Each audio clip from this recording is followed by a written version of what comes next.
Perkenalkan, nama saya Stanislaus Indra Ramanda dari kelas D dengan NIM K76211113. Pada kesempatan kali ini, saya akan membahas materi pembelajaran akuntansi pengantar tentang aset, khususnya fixed asset. Pengertian aset atau harta. Aset atau harta adalah semua benda, baik yang memiliki wujud maupun yang semu, dan sumber daya yang dimiliki oleh perusahaan yang diharapkan akan memperoleh manfaat ekonomisnya. Aset dibagi menjadi dua. Yang pertama, current asset atau aset lancar, dan yang kedua, non-current asset atau aset tetap. Aset tetap juga bisa disebut fixed asset. Pengertian fixed asset atau aset tetap. Fixed asset adalah aset yang sifatnya relatif permanen atau memiliki waktu jangka panjang yang digunakan dalam kegiatan suatu perusahaan. Selanjutnya ada karakteristik fixed asset. Yang pertama, tidak mudah diuangkan. Yang kedua, tidak cepat habis. Dan yang ketiga, memiliki waktu jangka panjang. Berikut adalah contoh dari fixed asset. Yang pertama, investasi jangka panjang atau long term investment. Yang kedua, equipment atau peralatan. Yang ketiga, building atau gedung. Yang keempat, mesin. Yang kelima, land atau tanah. Dan yang keenam, goodwill. Cara perolehan fixed asset. Yang pertama, pembelian tunai. Aset tetap berwujud yang diperoleh dari pembelian tunai dicatat dalam buku-buku dengan jumlah sebesar uang yang dikeluarkan.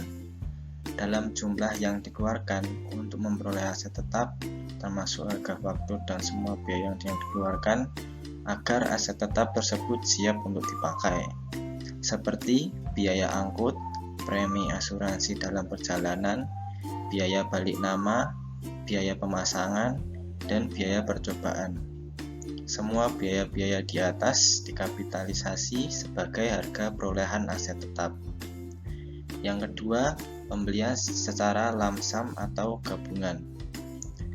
Harga perolehan dari setiap aktiva atau aset yang diperoleh secara gabungan ditentukan dengan mengalokasikan harga gabungan tersebut berdasarkan perbandingan nilai wajar setiap aktiva atau aset yang bersangkutan. Yang ketiga, perolehan melalui pertukaran. Aset tetap yang diperoleh dengan cara ditukar dengan saham atau obligasi perusahaan dicatat dalam buku sebesar harga pasar saham atau obligasi yang digunakan sebagai penukar. Apabila harga pasar saham atau obligasi itu tidak diketahui, harga perolehan aset tetap ditentukan sebesar harga pasar aset tersebut. Yang keempat, ditukar dengan aset tetap yang lain.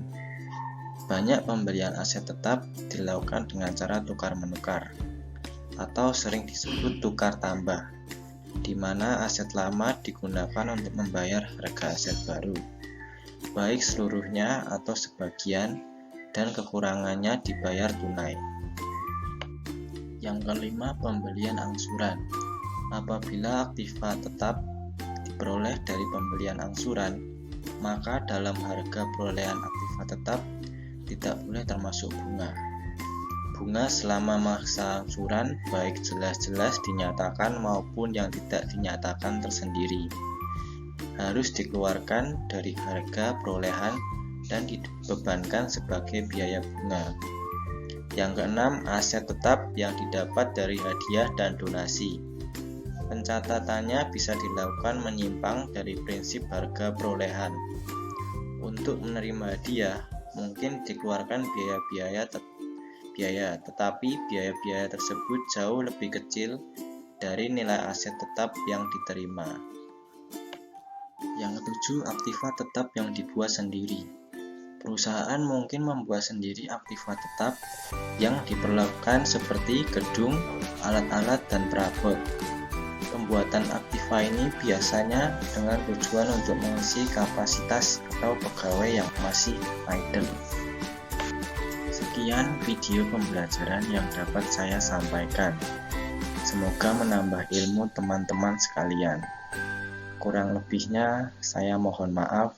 Terima kasih.